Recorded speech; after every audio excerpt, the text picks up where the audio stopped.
बोलिए नर्मदा मैया की नमः पार्वती पतये हर हर महादेव। श्री सच्चिदानंद भगवान की जय। पुण्य सलीला माँ पराम्बिका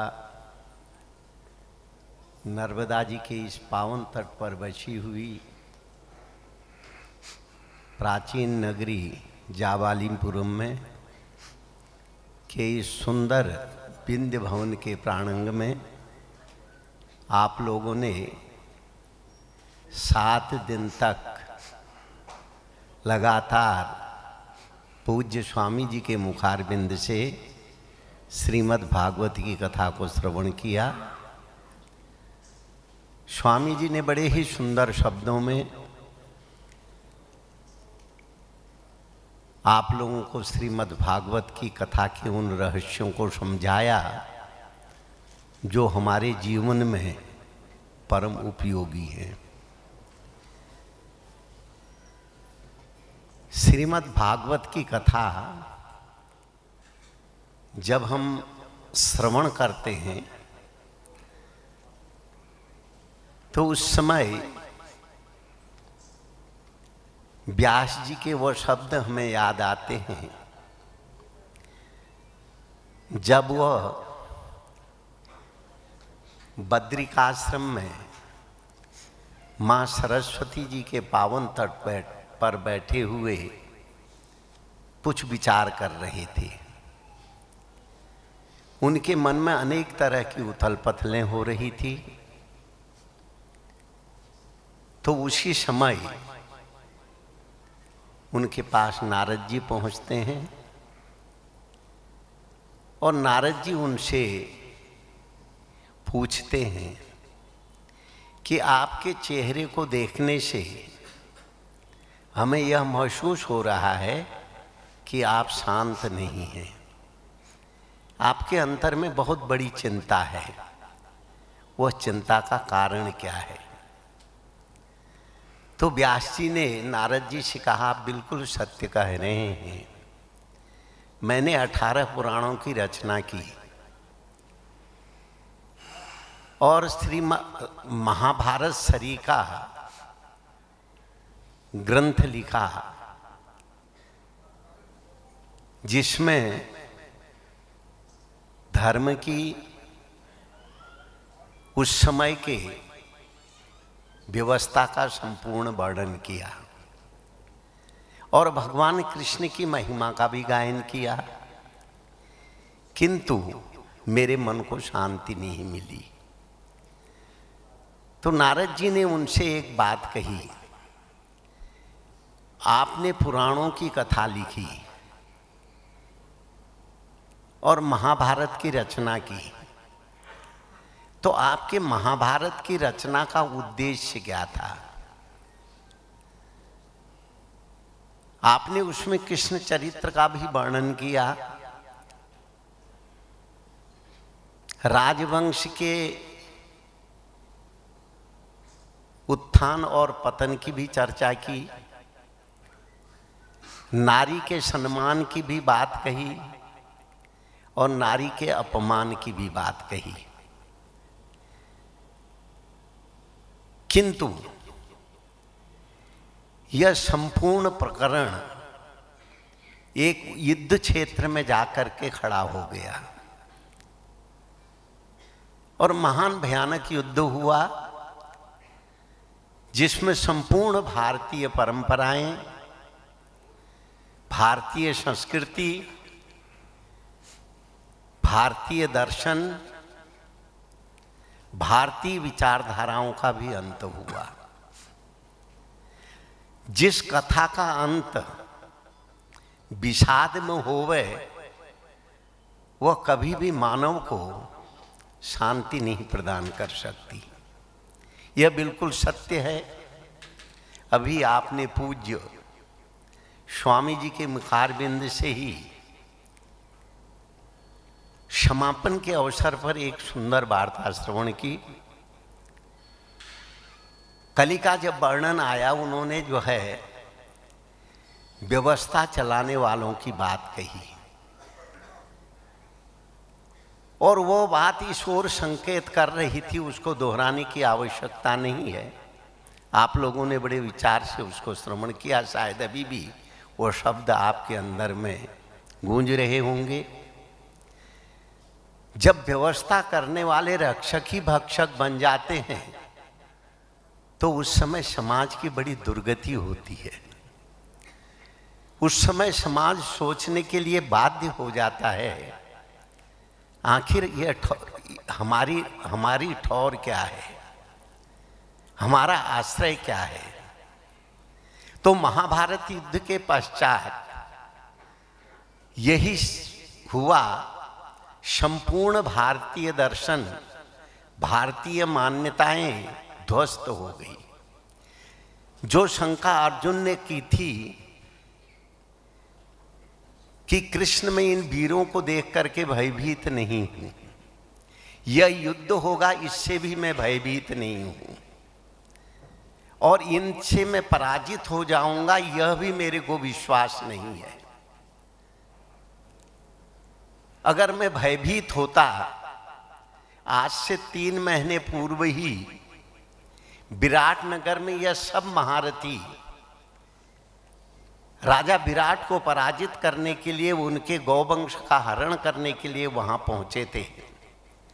अकेले मैंने अपने छब्द भेष में बरहन्नला के रूप में इन सबको पराजित कर दिया था।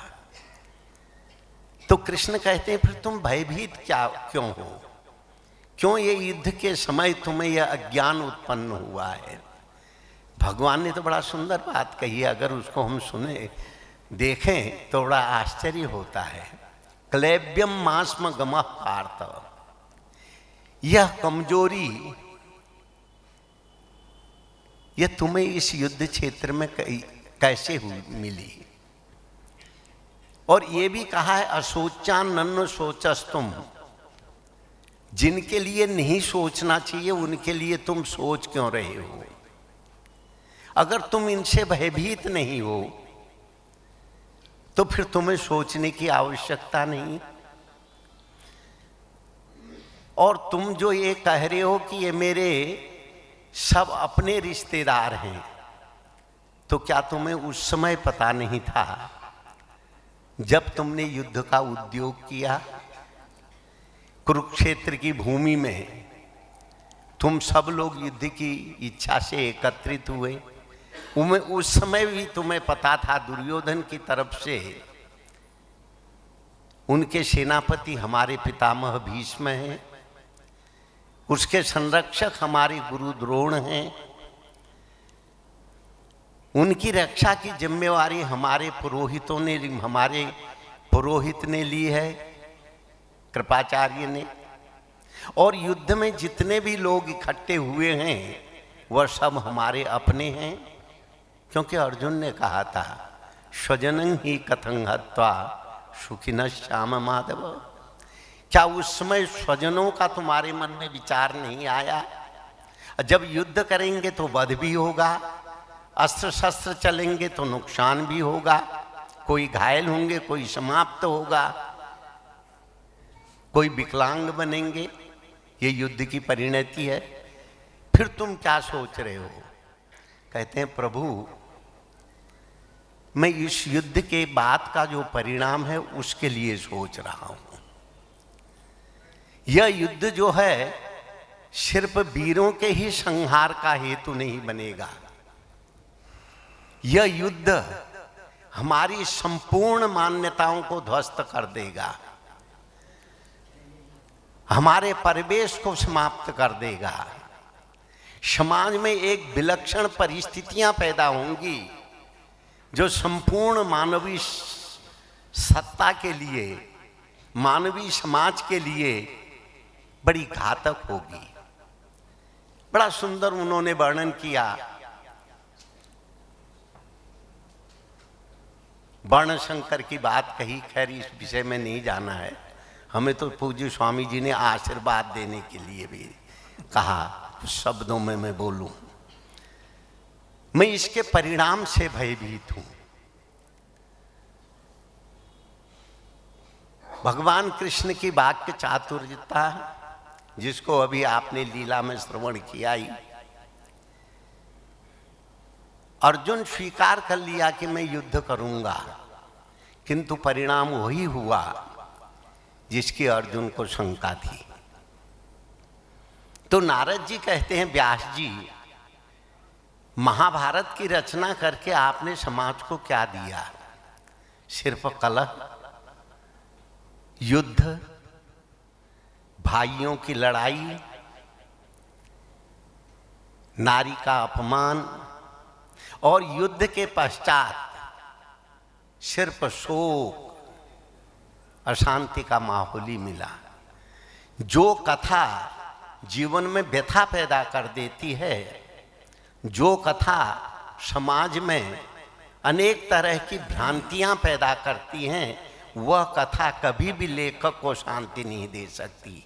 यही कारण है कि आपको शांति नहीं मिल रही है। इसलिए अब आपको मैं एक बात बताता हूं। आपने कृष्ण चरित्र का उल्लेख जरूर किया है।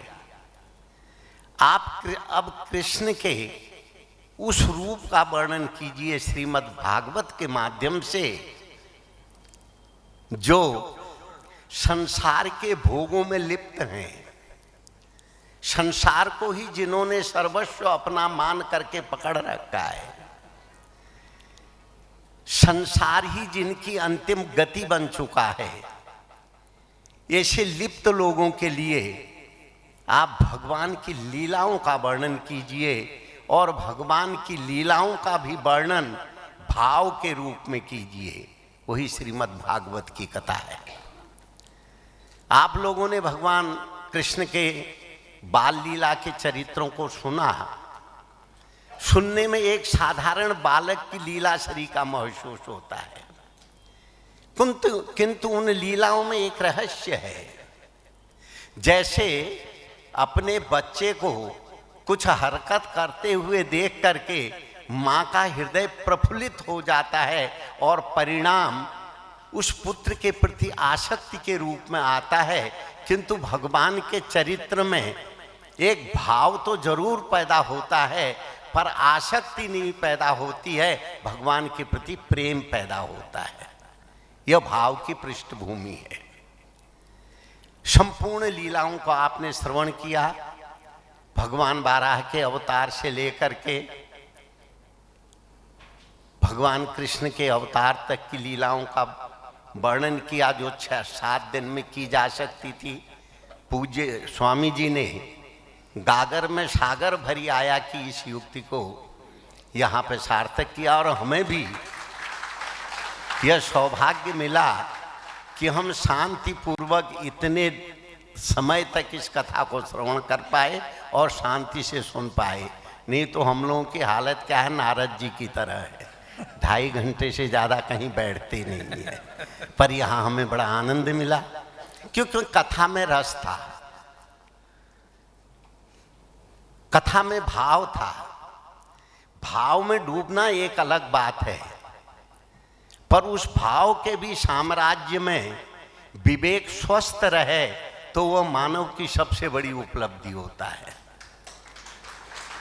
भाव में तो स्वामी जी ने डुबाया ही, किंतु विवेक को उत्तरोत्तर प्रखर करते गए, जिससे वह शब्द जिस तरह भगवान की लीला में हमारा हृदय सरोबार हो गया, किंतु विवेक भी तीक्ष्ण होते गया, तब हम कथा की अंतिम पंक्ति को भी श्रवण कर पाए।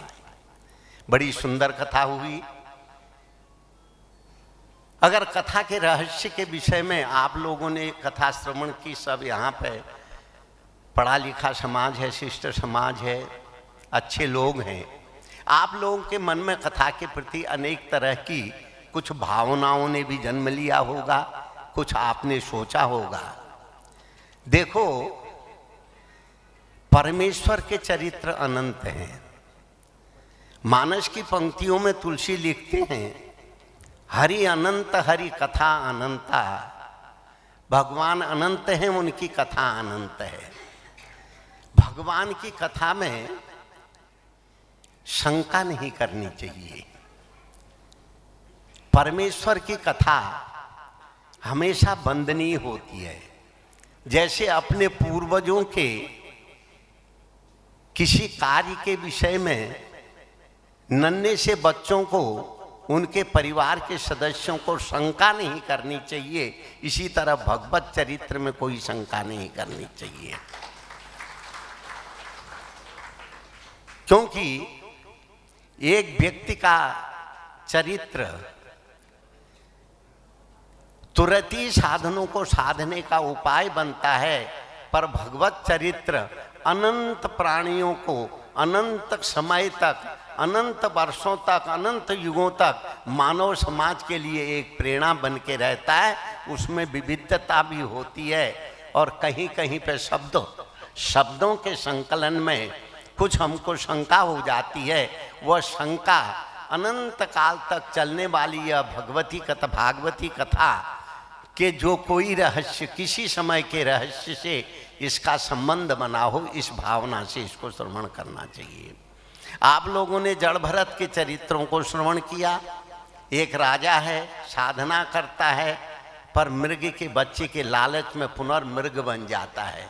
आपने जो है महाराजा ऋषभदेव जी के चरित्रों को सुना, जिनके पास संपूर्ण सुख और शांति, विलासिता के सभी साधन उपलब्ध थे, पर विलासिता उन्हें कभी भी सुख नहीं दे पाई। वह सब छोड़ करके वन में अवधूत बन करके अपने जीवन को बिताने लगे। यह हमको यह कथा इस ओर संकेत कराती है कि जितने भी साधन आप लोगों ने अपने लिए जोड़े हुए हैं, वह साधन एक हद तक आपको सुख दे सकते हैं, पर सर्वांगीण सुख मिलेगा, यह कल्पना बहुत गलत है। और भी कथाओं में आप लोगों ने अनेक बातें श्रवण की, हमें भी बड़ी प्रसन्नता हुई। और हमारे तीनों जजमान और माध्यम बने रविनंदन सिंह जी।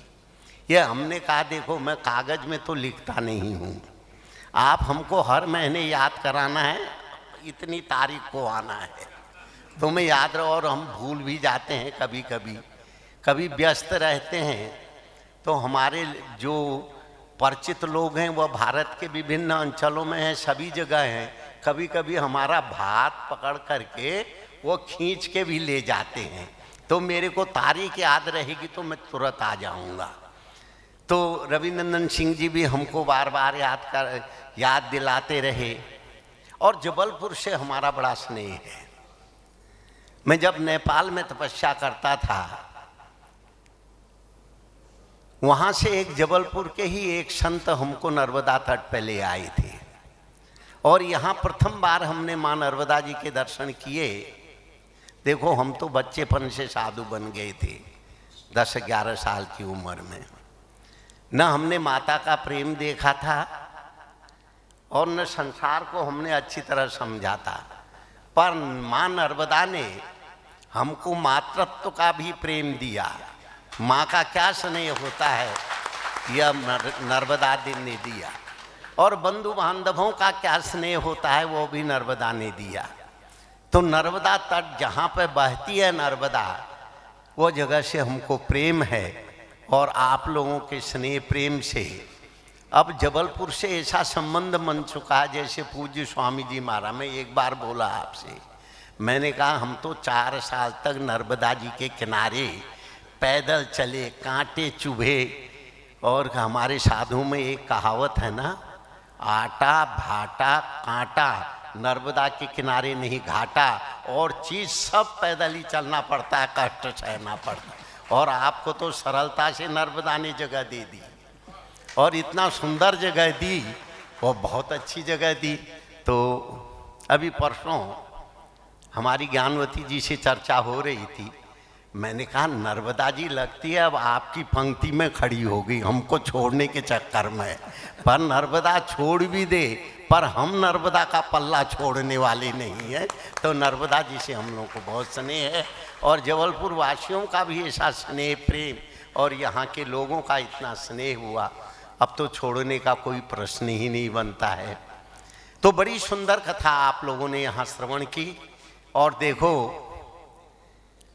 जबलपुर को एक सुयोग्य विद्वान मिल गए, जिन्होंने शास्त्र का अध्ययन किया है, गुरुजनों की सेवा की है, और शास्त्र के अर्थ को, चाहे वो पौराणिक कथा के रूप में हो, चाहे वेदांत के सूत्र के रूप में हो, चाहे व्यवहारिक जीवन से संबंधित हो, क्योंकि व्यवहारिक जीवन के भी दृष्टांत आपने इस 6-7 दिन की कथा के अंदर यदा कदा पूज्य स्वामी जी से पूरी तरह से श्रवण किए, जो हमारे अंदर में तो चोट किए पर मुंह को थोड़ा हंसाए, किंतु वह हमारे लिए एक उपदेश था, एक हमारी त्रुटि का जो है संकेत था कि इस त्रुटि से बचने की कोशिश करो।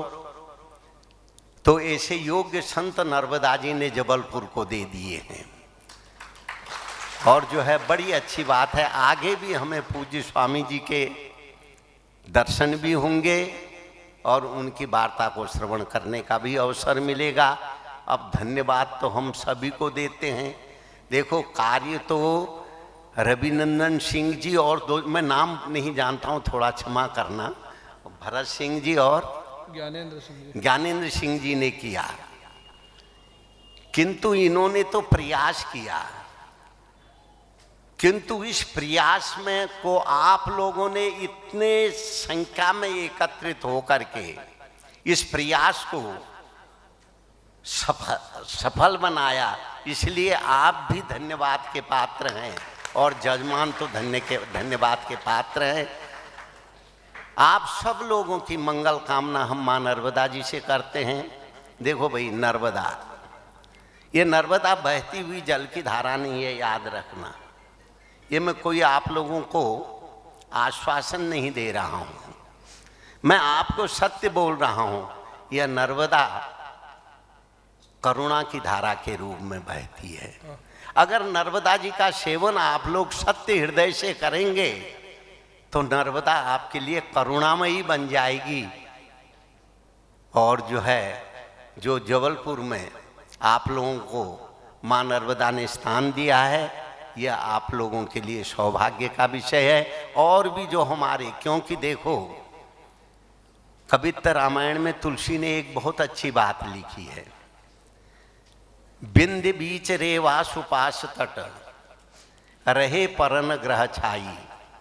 जिस समय भगवान राघवेंद्र राम वन की ओर गए, बिंद के मध्य में रेवा जी के, नर्मदा जी के पार्श्व भाग में उन्होंने पर्णकुटी रख करके चतुर्मासा भी किया है।